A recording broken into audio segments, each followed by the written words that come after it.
to The Hypnotist, the show that gives you inside access to cutting-edge hypnosis with real clients facing genuine issues. Brought to you by the hypnotherapist demanded by celebrities, CEOs, and even royalty, Adam Cox.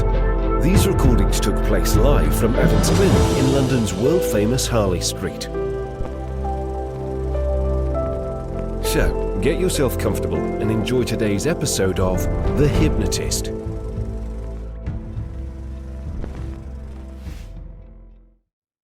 Hi, it's Adam here, and even though it is April the 1st as I record this, this is not an April Fool's episode.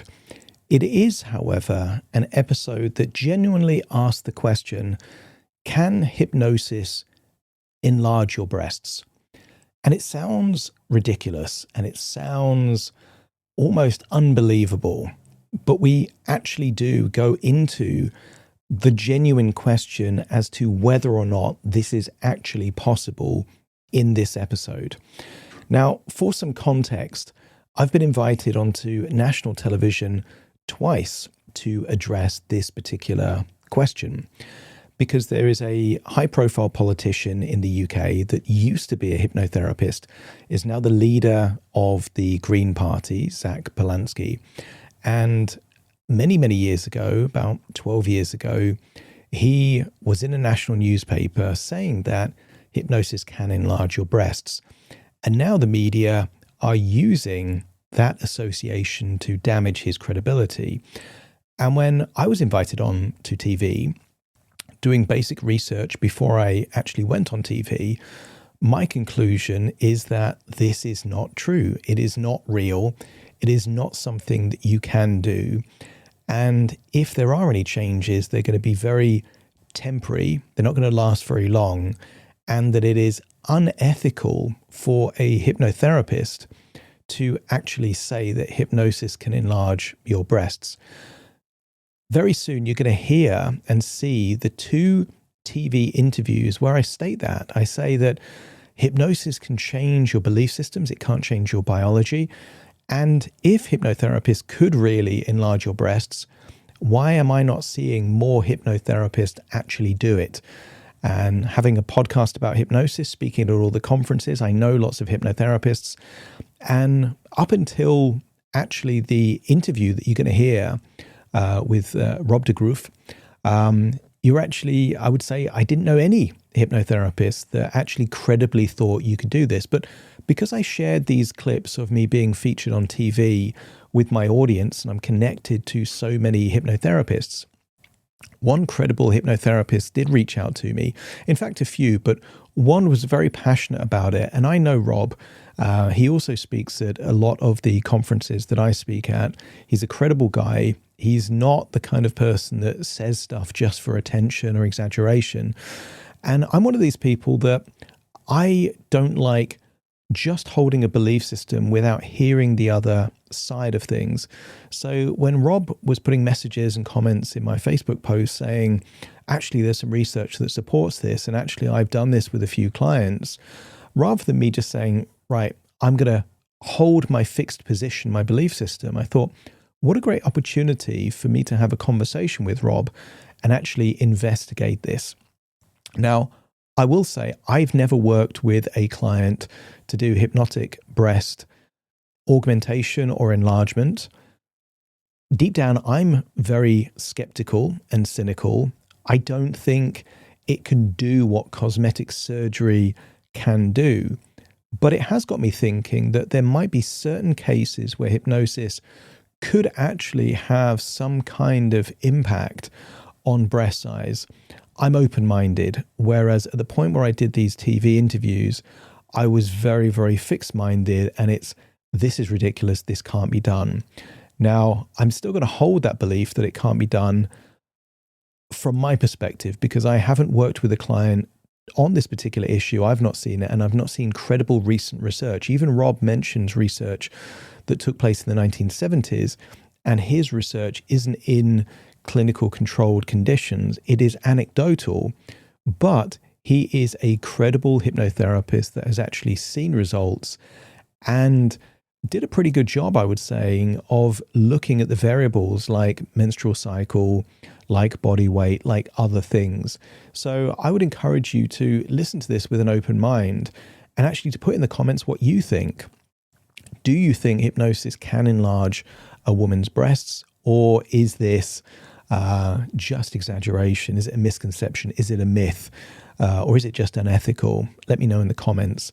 But I would encourage you to keep an open mind while you, first of all, watch my 2 TV interviews where I talk about this, and then my conversation with Rob, and see what conclusion you come to let's see if we can answer the question, can hypnosis enlarge your breasts?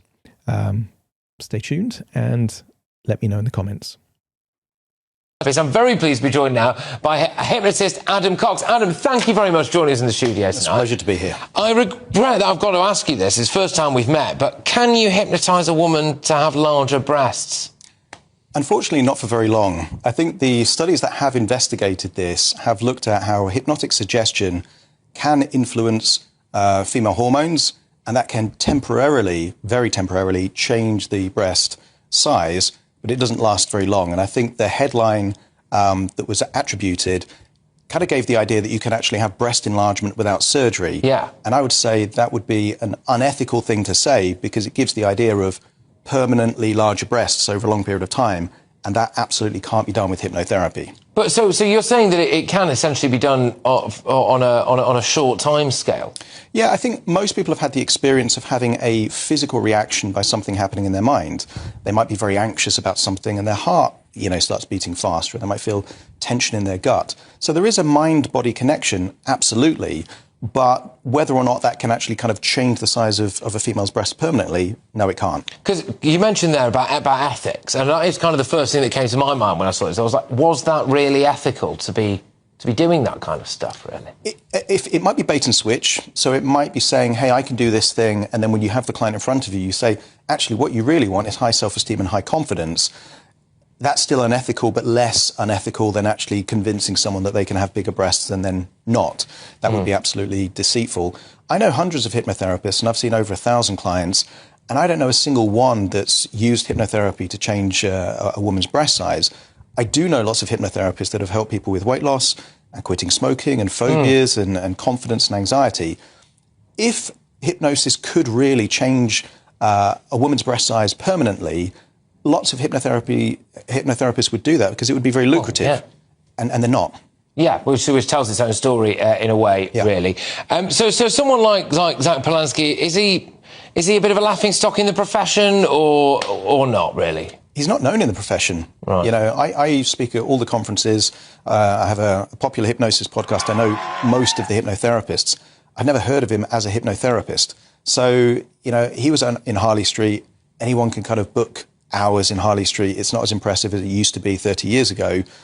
So I would say maybe he was a hypnotherapist, but reputationally, I'm not aware of him. I'm going to ask you a question now. So, can you ever trust a hypnotherapist in a sense politically? How do we know, when it comes to question time or these debates that we're going to get, is he staring down the camera trying to influence us all using subtle techniques or not? I would say all politicians probably would make fairly good hypnotherapists, because it's using communication to influence at a conscious or subconscious level. Sound bites are hypnotic suggestions. So I think if he's a good hypnotherapist and an ethical hypnotherapist, he might make a good politician.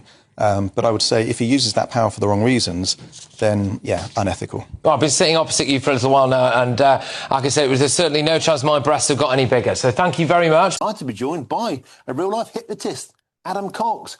Adam, welcome to the show. Let's cut straight to the chase. Is it possible for a hypnotist to make people's breasts bigger, or is it all a storm in a teacup?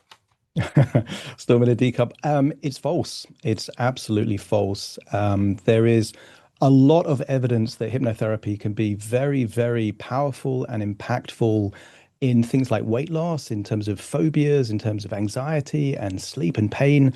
There is absolutely no evidence whatsoever that hypnosis can help enlarge a woman's breasts. That is a misconception. So you're saying that Zach Polanski has committed a major boo-boo?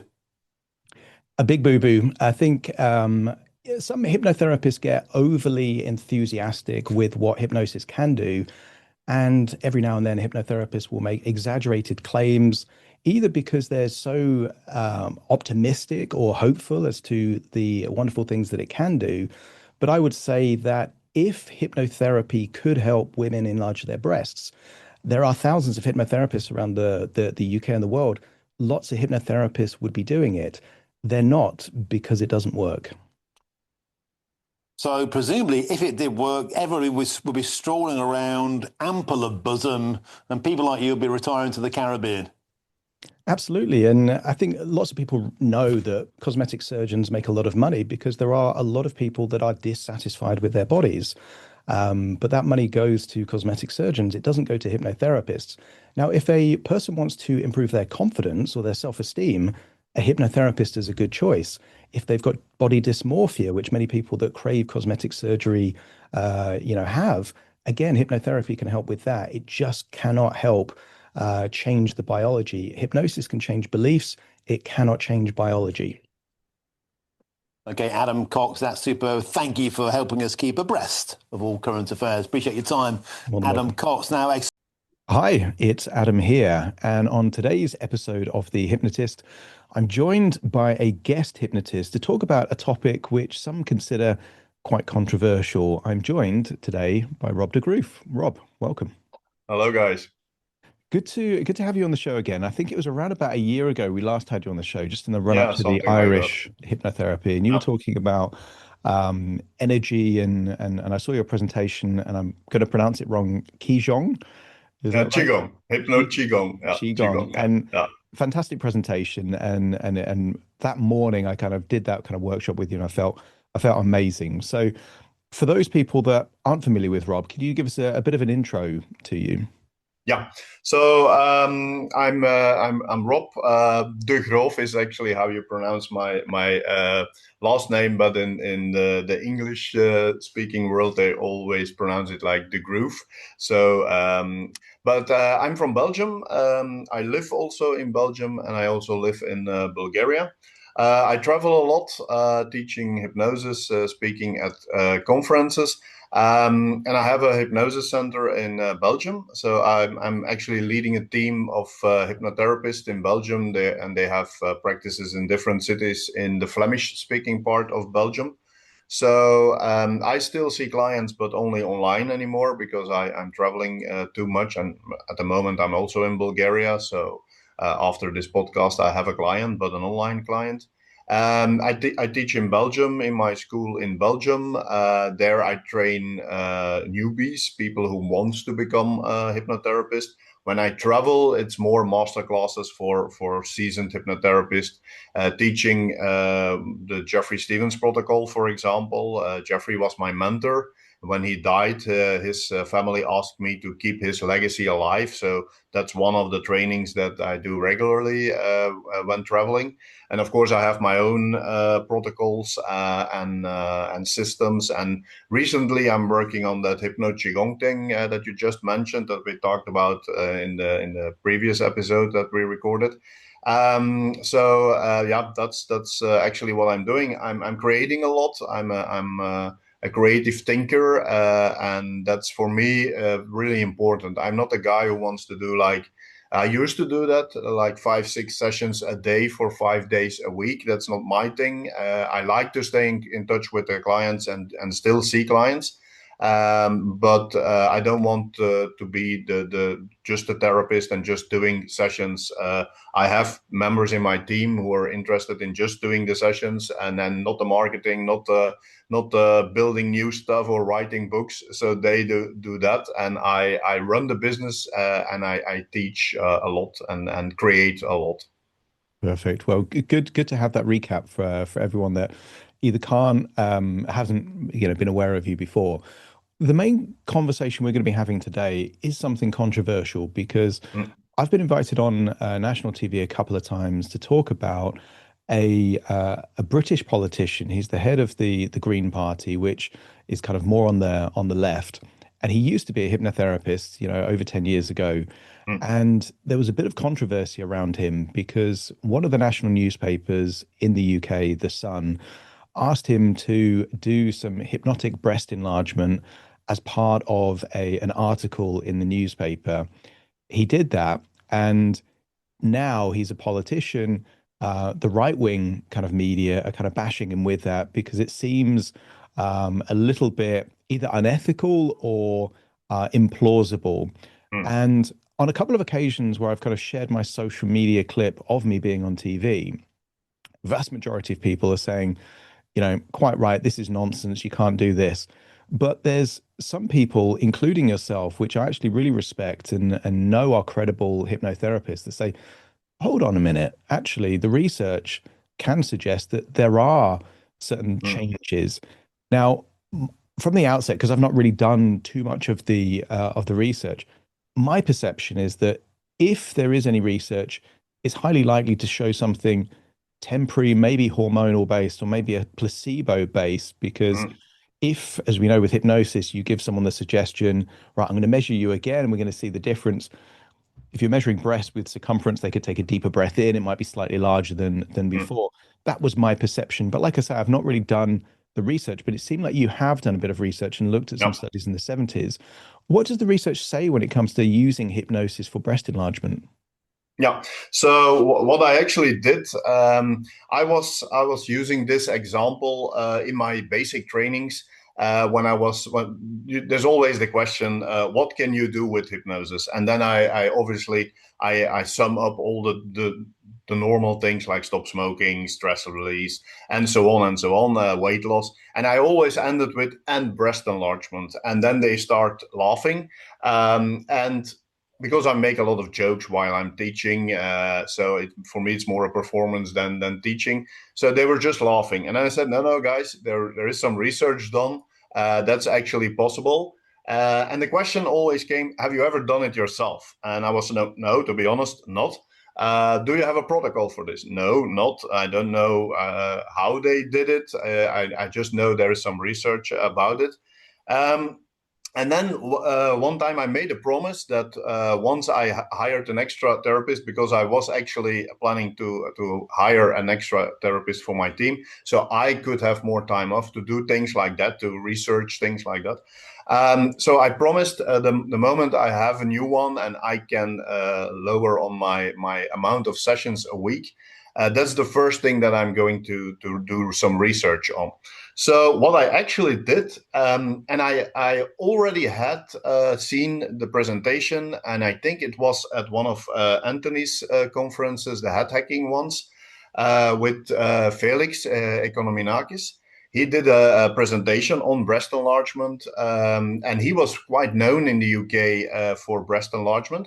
But he had a bit the same issue, that the newspapers were only interested in the breast enlargement, and he became, like he said, he was becoming the boob guy, and he didn't want that because he has so many other topics that he works on, and yeah, that are maybe more valuable for him as a therapist.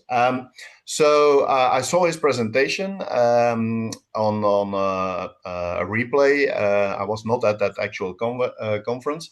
And I started doing my own research before I actually had access to the research. So I know there was some 5 papers published in the 70s. I had not the full research, but I had the excerpts of the research. So I started doing my own. And what I actually did, I asked for women in all different age categories, because one of the things that I remembered from Felix's presentation was that he had very good results, but until the age of 40 years old. So I wanted to see what that, so for me, it started at 18 plus, of course. So I had women in different age categories. And apart from one, they all had results. So these were just people getting free sessions. So I didn't charge anything. I just some of them were students, some of them had no experience with hypnosis, so were brand new clients actually, first time they were hypnotized. And the way that I did it was a first session, then they needed to listen to recordings.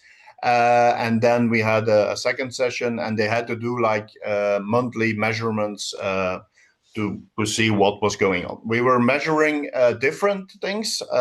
So like, yeah, of course, the breast size, but also waist size. And also they had to write down their weight, because of course, let's say in over a month and they gain 10 kilograms, yeah, then it's normal that the breasts will follow as well. So I wanted to be sure that it was not a weight loss or a weight gain that was affecting the results of the size of the breast.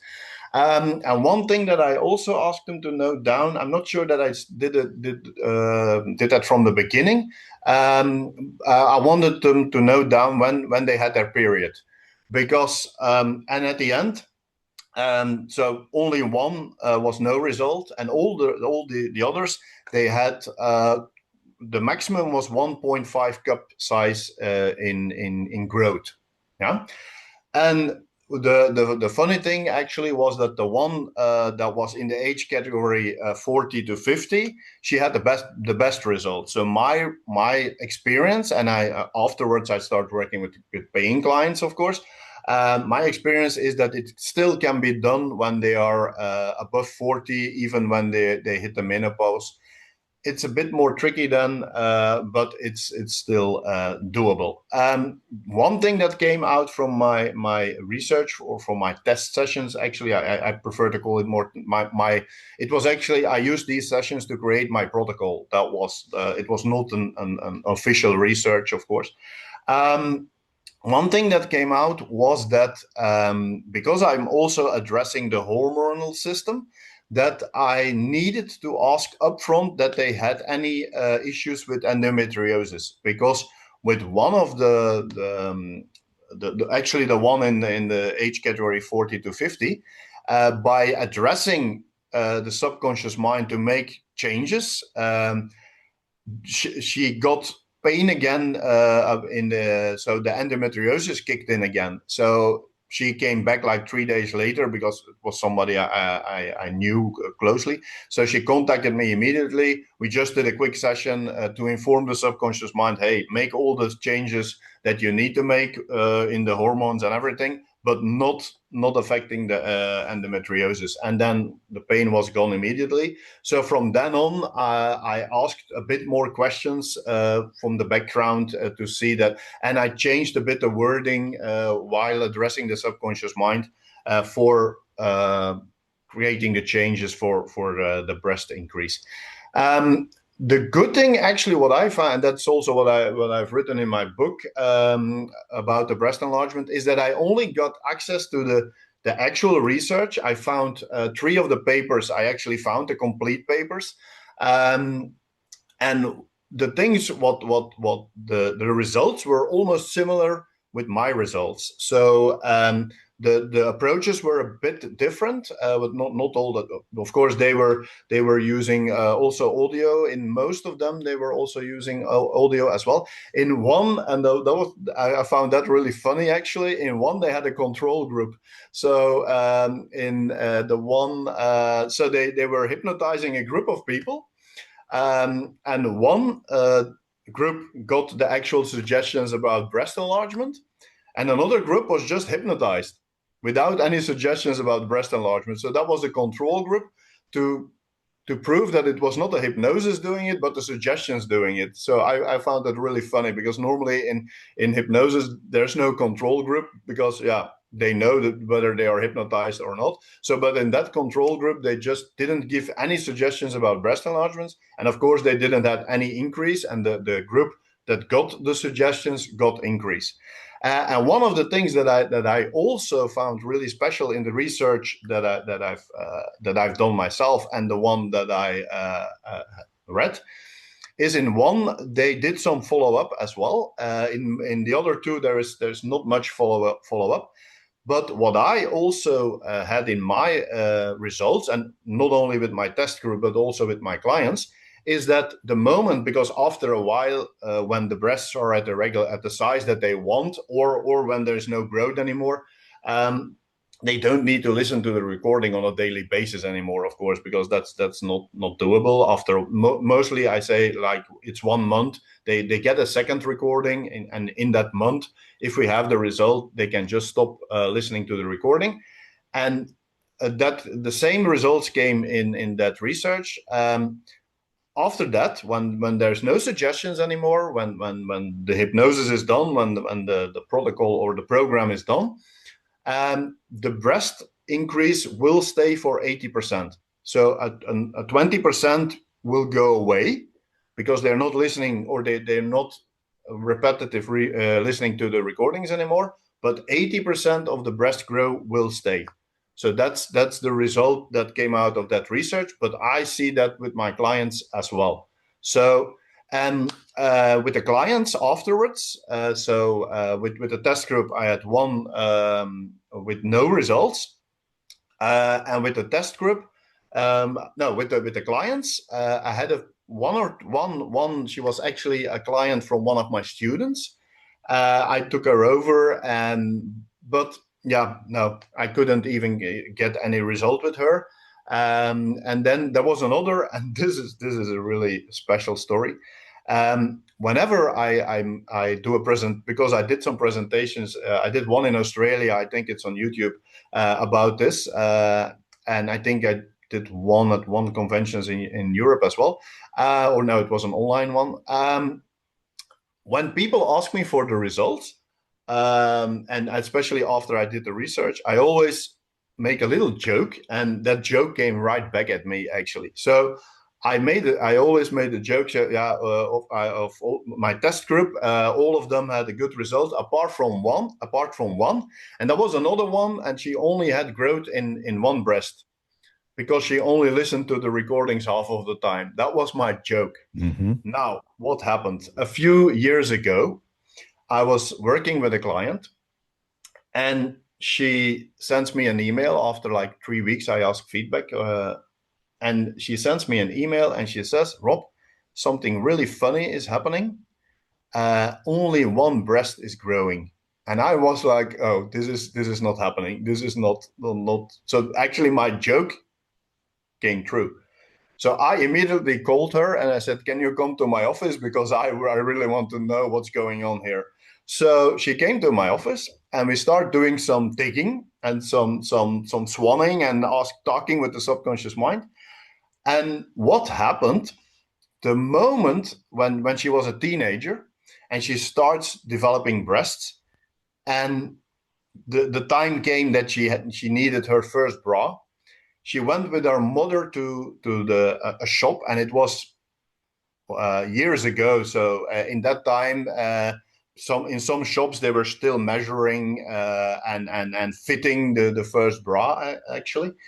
So, and all women have different sizes in left and right breast, but normally it's even not visible. But with her, apparently it was visible, even when she was developing the breast. And the lady who was doing the measurement was quite bold and said quite like it came in hard in her subconscious mind, like, "Miss, your daughter has two different breast sides, and one is really bigger than the other," something like that. So that was installed in her subconscious mind, and I had to remove that. And the moment that was removed, the breast starts growing equally. So it was so there was a remark, just a remark, and that's something that with most of the women that we worked with, I always ask a bit of information about, did you get, when your breast starts growing, did you get remarks from people? Sometimes it's just a crazy uncle giving remarks about, "Oh, you're getting a woman now," "Oh, you get boobies," things like that. Things happen, and they are young, vulnerable girls at that moment.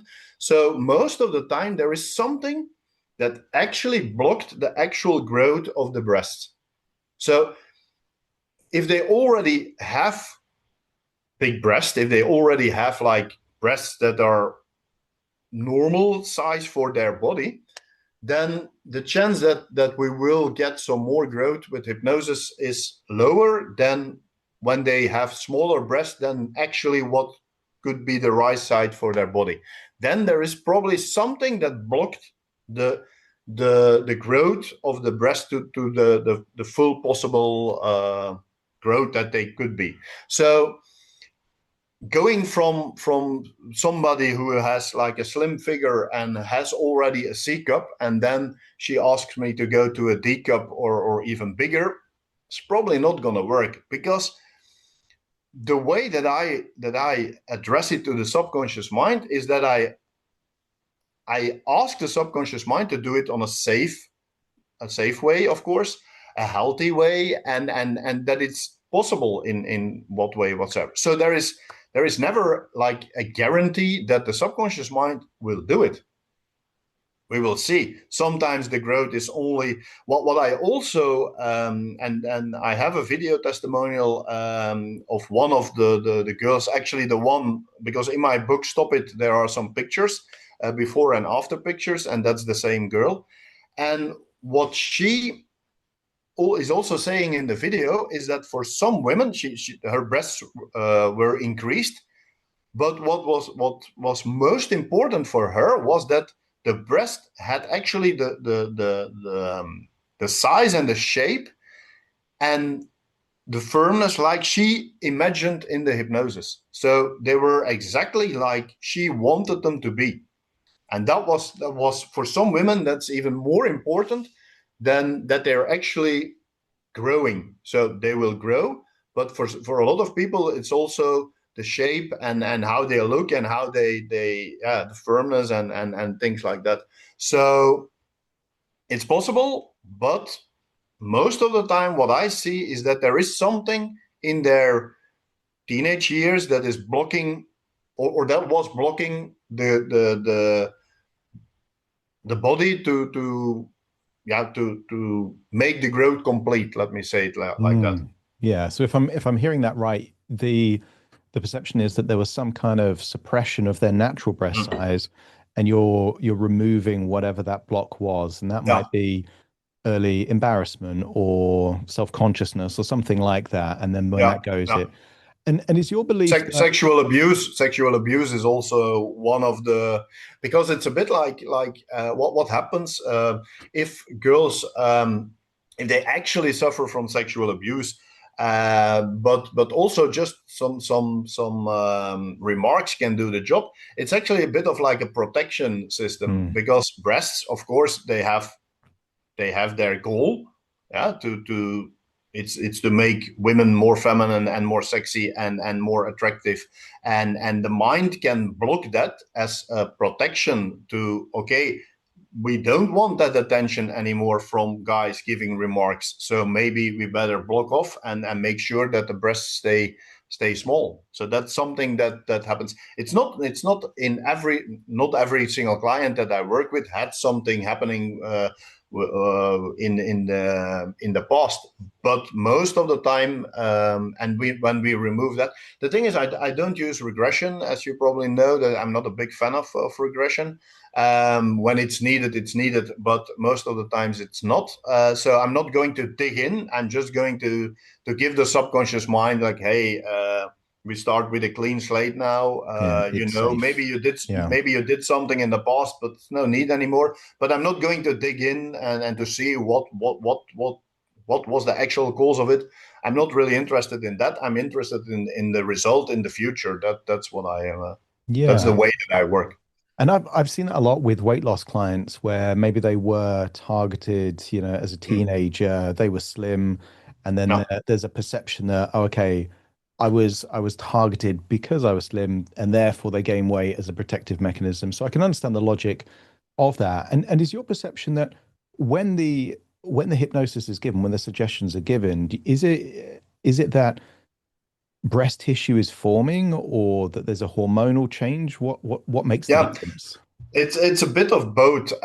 So what we found and that's why I start asking them to write down when they had their period. So what I found is when women are in their period, the breasts are always a bit more firm, or a bit more even growing a bit. And what we found is that when the moment they get the suggestions, the moment, because it's not only suggestions, there's a lot of visualization as well. And I also put them in.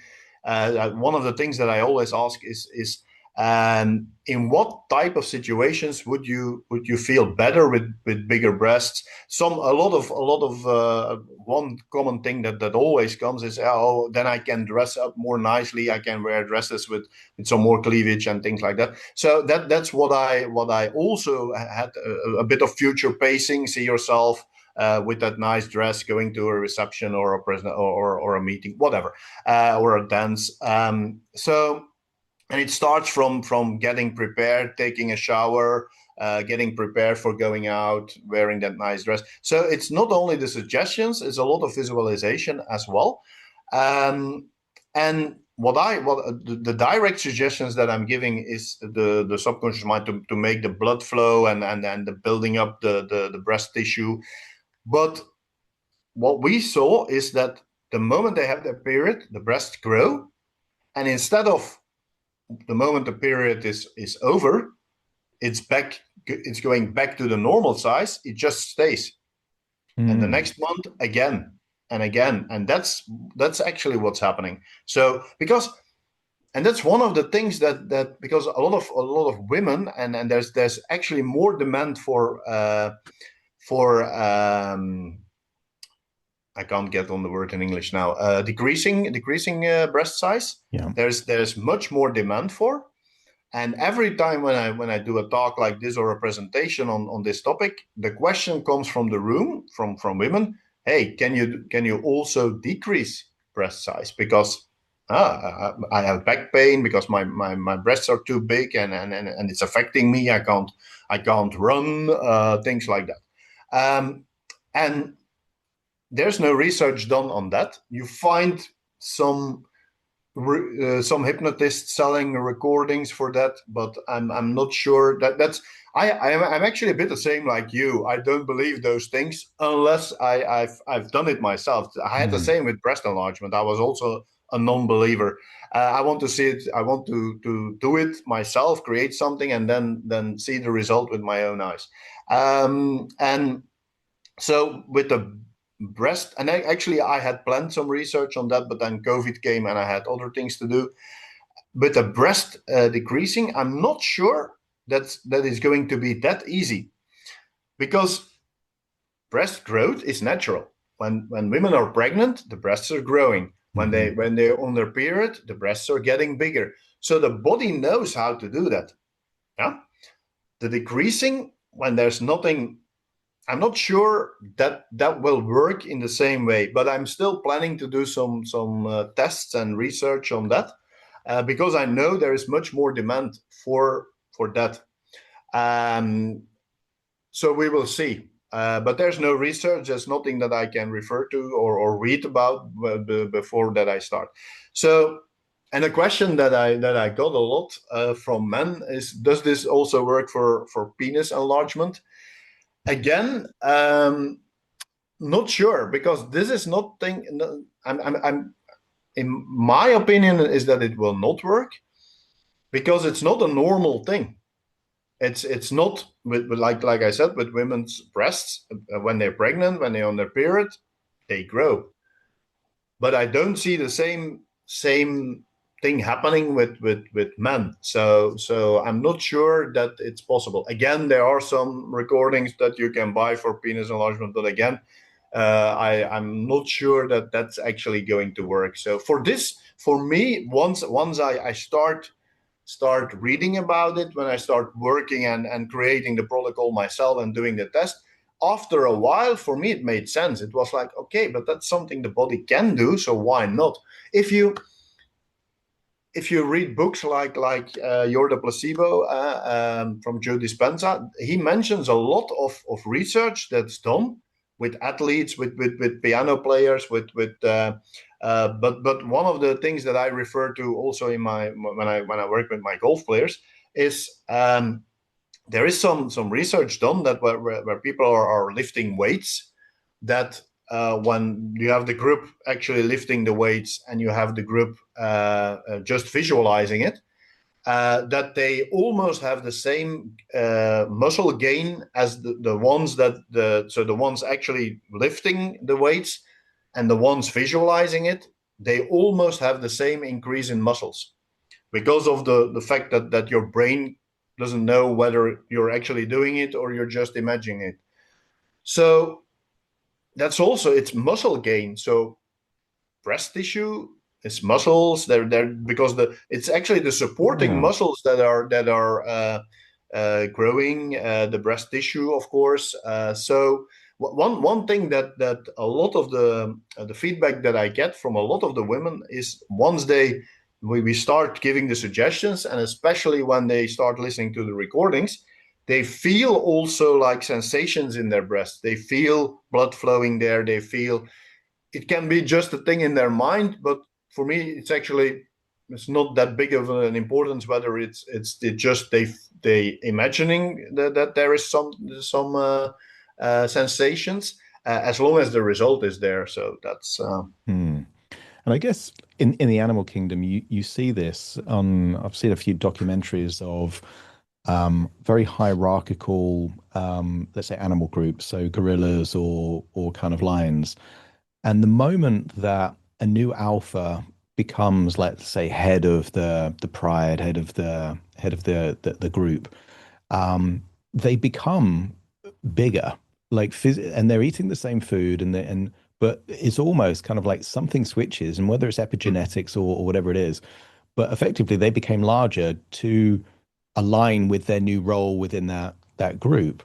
Yeah. You also see this in prisons sometimes, very aggressive prisons. Actually, there isn't enough calories and protein for the guys to get big. So, but because there's almost like a need to be stronger, there must be like a testosterone kind of shift that kind of takes place in that. So I can see how body shape can change in certain things. One of my points that I made when I was being interviewed on this is that if it was so permanent, reliable, and predictable, given how much money is made in the cosmetic surgery industry and all of this, why don't we see more hypnotherapists offering it like we do with weight loss, like we do with smoking cessation? Like, it seems like with market forces, if it was such an effective protocol, why don't we see it more often? Yeah. There's a reason for. One of the reasons is that it depends a bit on what you want to do. If you only want to do that type of sessions, then it's okay. Then you can just put yourself out there and say, hey, I can do breast enlargement. Marketing wise, there is an issue because none of the platforms allow marketing for this type of sessions. So even when I did my I wanted to reach out more and just make a Facebook advertisement about because I wanted to do like a research, the just questionnaire, and I wanted to make a Facebook ad, and was not allowed because you can only, the moment that you say breast enlargement, it can only lead to surgery. Only thing that they will allow. Same with Google. So that's one of the reasons. But the biggest reason for me is you will not find that on my website, on my hypnotherapy website. So the Hypnosis Center website, it mentions a lot of things that we can do with hypnosis, but not breast enlargement. And for me, how do I get my clients? I don't market it. I get clients by doing things like this. I don't hide it. For me, I don't hide it. It's in my book. But even a lot of hypnotists like yourself are like, no, this is probably because they don't know the background. They don't know what it is. I was the same. I was the same. And sometimes I see things. For me, I changed during the 15 years now that I'm in this business. Before those 15 years, I probably wouldn't believe anything from. I say it a lot to my students. 80% of what I'm explaining here, or stories that I'm telling here, I would not believe them myself 15 years ago. I would say, yeah, right. So, but I've seen so many things happening with hypnosis But again, I want to see it myself. I once read something about that you can change the color of your eyes with hypnosis. Okay, not sure. Didn't see any research, but it's out there. You see it in some books. Even you see it that you can change the color of the eyes with hypnosis. Okay, maybe, but I will not say it's not possible. But I will also not say it's possible because I didn't do it myself, and I actually don't see the point in doing things like that. But okay. But I don't put it on my website. I don't market it because of the reasons that I can't use Facebook advertisement, can't use any Google AdWords on it. So people will find me, and I have clients for that all around the world. They find me with the presentation that I did in Australia that's still running on YouTube. So things like that, they run on YouTube, and some people contact me and referrals, of course, and that's the way I get clients. So it's not something that you can build a big business on. The other thing is, and I think that's also really important, is when they have the surgery, they are sure they come out with bigger breasts. When they do the hypnosis session, the same like with weight loss, of course, virtual gastric band. When you have the surgery, you're sure that you will lose weight. Not with everybody. Sometimes they also have issues even when they have the surgery. But when you have breast surgery, you will come out with bigger breasts. That's a given.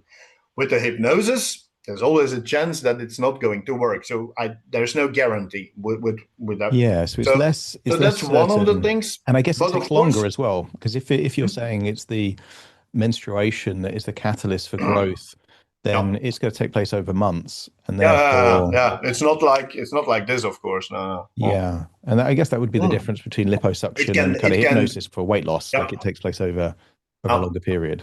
Yeah, it can take a while for the breasts to grow. There is always a chance that that they will not reach their actual goal, because what I always try to do is not to make it like impossible. So I always say 1 cup size to 1.5. That's what we're aiming for. So I'm not going from an A to a C or something. That just maybe later we can build on, but most of the time, when they have like a clear goal in mind and it's doable, then they will. But it's possible that let's say they want to get from an A to a B plus or something, and they will only reach the B. It's possible, because with everything that I do, I always give the direct suggestion to the subconscious mind: do whatever is best and most healthy for that person. I'm not going to push it to with surgery. You can go from an A to a C or a D or an F or whatever. So that's one of the reasons. Of course, it's much more safer than surgery. So that's one of the things that you could market on. But again, then you have to do it with only putting yourself out there. And the thing is also, the reason why it's not on my website is because when you even have to convince hypnotherapists that it works, just imagine a regular client going to your website for weight loss or stop smoking or a phobia or maybe a bigger issue. And then they are scrolling and they see breast enlargement. For me personally, when I'm not educated, I would say, no way, not that guy. Let's go somewhere else. It would be an inverse halo effect. It would tarnish the credibility of all the other things that they're competent in. And I think that is my thoughts on it is that element of, in the same way that, you can see things being sold in the world, like penis enlargement pills. Okay. Is that because the pills work, or is it because there's a huge amount of men that want to have bigger penises? Probably because the market is there, not because the pills work. So given that there are these things, it risks looking unethical. And I think this is what's happening with this politician, that I've not done too much digging, but my perception is that there's a hypnotherapist, and I've been invited by various media channels to say, oh, we've got a case study on this, like a gaming addiction. Can you speak to them? So it might be that they reached out to him and they said, look, we'd love to do an article on breast enlargement for hypnosis. He's like, okay, I'm aspiring hypnotherapist. I'll do that, you know. And then years later, he's being punished for kind of being curious and kind of Yeah. experimental because It, you yeah. know, extreme, exaggerated. But that's one of the things that I had it a few years ago. I was contacted by the justice system in Belgium to do some forensic hypnosis because the way that they came in contact with me is I know a guy who's head of the police in a big city, and I helped him with hypnosis. I helped his daughter with hypnosis, and he heard that they had an issue with finding a hypnotherapist for doing those forensic hypnosis sessions. So they contacted me. Now the police was interested to work with me. I already told them, hey, I'm traveling a lot, so I will train one of my therapists as well. So because I'm not always there, so you always have somebody. And then after like 2 weeks, they came back with the news. Yeah, we're not allowed to hire you because you're not a doctor, you're not a psychiatrist, you're not medically trained. We don't. We believe in you. We know, and we need you actually. But the what and I totally understand what the Justice Department, because the police has to agree with the prosecutor, and so the prosecutor was agreed, but the prosecutor general, the big chief from all the justice departments in Belgium, he didn't allow it, and they had a quite valid reason because I'm not a doctor.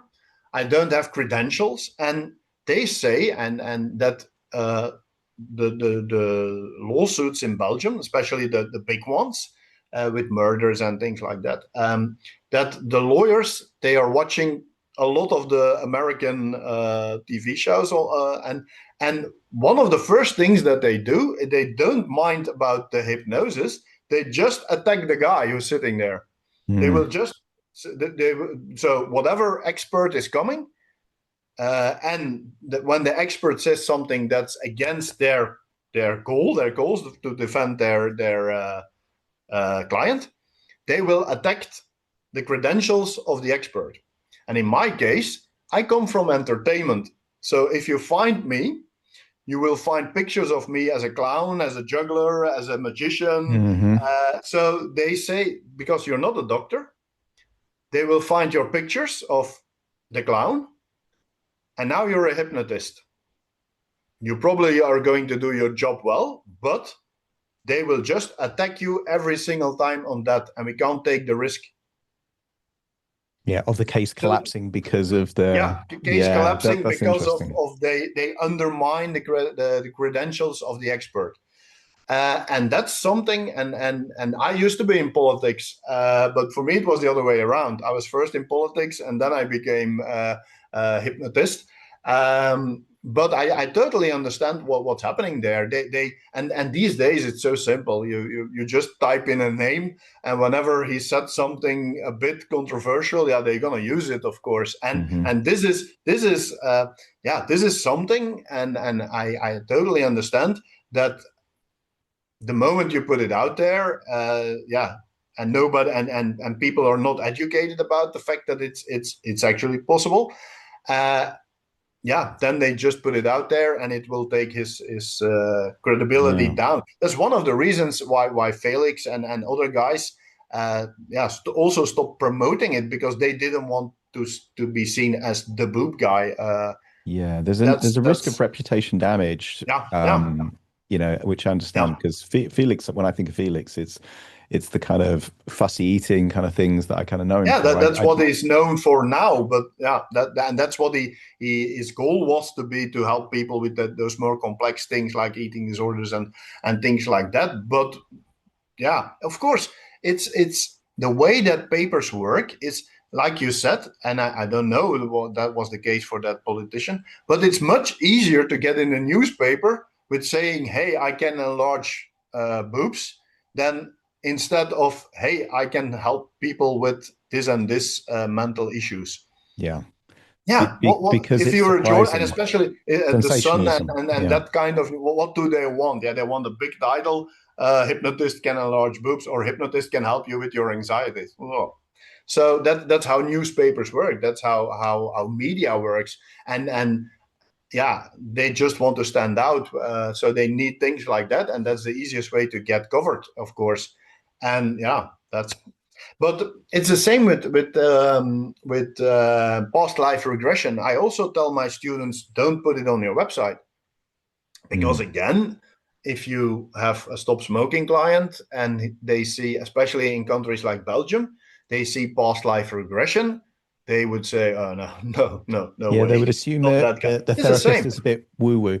But No, I think past life regression for me is something different, because when I actually don't believe that we've had past lives, but but it's I a will, therapeutic tool, of course. is a But therapeutic tool. And I think, lay people don't know that. true. Yeah, that's When true. lay people are surfing around and they see a very nice website and they see all these things, and then they see past life regression, they Mm, don't know it's a therapeutic tool. They just say, "Oh, Jesus." yeah, So maybe, and the advice that I give my students is, if you want to work with past life regression, just put regression on your website. We have people contact on our website. There is a small part about regression. We have people contacting us. Hey, can you do past life regression as well? So people will reach out if they see regression. They will reach out. So the let's say the 20% who believe in it and are interested in working with past life regression, they will find you anyway. But the 80% or even bigger group that's probably not believing in it and might see you as a fraud, you're just blocking them because of that thing on your website, because of breast enlargement, because that's of fair. past life regression. So I always give the advice, don't put things like that on your website. If they need you, they will find you. And that's how I go with the breast enlargement. For me, it's not the big thing that I want to make money with. People will find me, and then I do a session. And sometimes I have like 5 a year, sometimes I have more, sometimes I have none, because I'm not marketing it. That's very fair. And what's your take, just to kind of wrap up this conversation, because I'm appreciate you've got a client coming up soon, with this idea, because some hypnotherapists, and I've seen YouTube videos where it's kind of like hypnosis to help you win the lottery, hypnosis to do this kind of thing, and these kind of exaggerated kind of claims, which, for me, my perception is hypnosis is really good with kind of emotions, thought strategies, or beliefs that lead to behaviors that lead to change. Can you make someone more muscular? Well, yeah, if you instill the motivation to kind of work out more, eat more protein, those kind of things. I don't think someone's going to like lie in a room, listen to hypnosis, and then become a bodybuilder, No, those kind of things. no. But do you think there's an ethical or a reputational risk for some of those hypnotherapists that will, lean into the more kind of fringe or kind of extreme or kind of exaggerated kind of benefits that hypnosis, even if there's a tiny element of truth, they might exaggerate that to something big? Yeah, that's always the problem. I think a lot of things are possible, but it's a bit of the way that you frame it. If you say, I can yeah, hypnosis can help you to become a bodybuilder. Yeah, that's correct. But like you said, it's different aspects that we will work on. It's not the hypnosis that's going to make you a bodybuilder. But it's a bit the same with weight loss. Hypnosis can help you to get slimmer, Hmm. but it's not just the hypnosis. It's the hypnosis will help you stop smoking the same. And one of the things that I always mention, and I wrote in my book, but I mention it on every convention that I'm doing. I'm a specialist in stop smoking, but my wife is a smoker. So can hypnosis help people to stop smoking? Yes, if they want to become a smoker. It's not a hypnosis doing it. The hypnosis is just a tool to help you to reach your goal. And I think that's what we, and of course, when you frame it the way that hypnosis is doing it, then it might be misleading. And with those things, especially with those things that are like a bit more like the things that people maybe don't immediately believe. Okay, stop smoking. Everybody knows that hypnosis is one of the ways to become a non-smoker. So if you put things out there, you have believers and you have non-believers, of course. But if you put things out there that are not so common, then it might do not a good job for the hypnosis business in general. And that's one of the things that I say, don't promote breast enlargement, because you will put more people off than you would gain clients with it. And the ones that really are looking for something like that, they will find you. So yeah, always be careful with putting claims out there, I think. Yeah, or at least articulate, because I mean there is a strategy to win the lottery. You buy every lottery ticket. You know, there's several people Of in the course. world that have done that. But Yeah. if you have the hypnosis track, which is hypnosis to win the lottery, I think people are thinking it's a manifestation thing rather than, okay, take out a loan, buy every lottery ticket and win the lottery. But So I had clients coming in for that. I had clients because with us they can just book a session. I don't know upfront what they're coming for. And I had somebody coming in and he said, okay, you need to make sure that I will win the lottery. I said, okay. So, and then again, of course, he knew that the hypnosis was not going, but he just wanted to have the right mindset and yeah.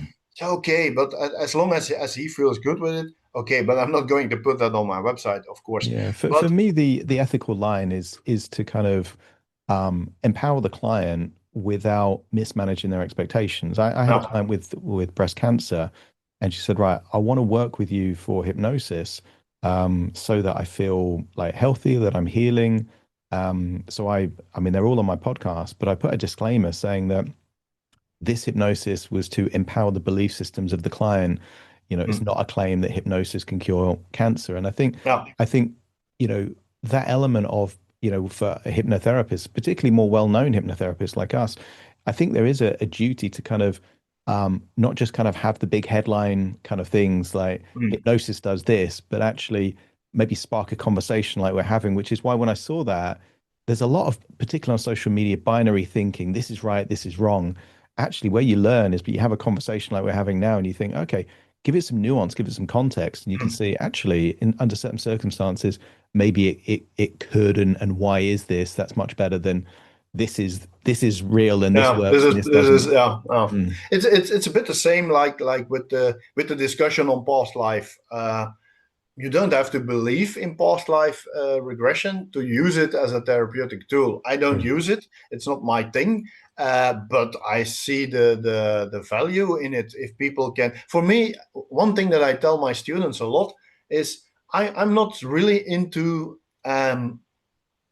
having a protocol or something that I fully understand, and there's a lot of research done. I want to see results. If I tomorrow find a system that I can put my client on a chair and I walk 3 times around the client and the client issue is gone and they have reached their goals, why would I not do it?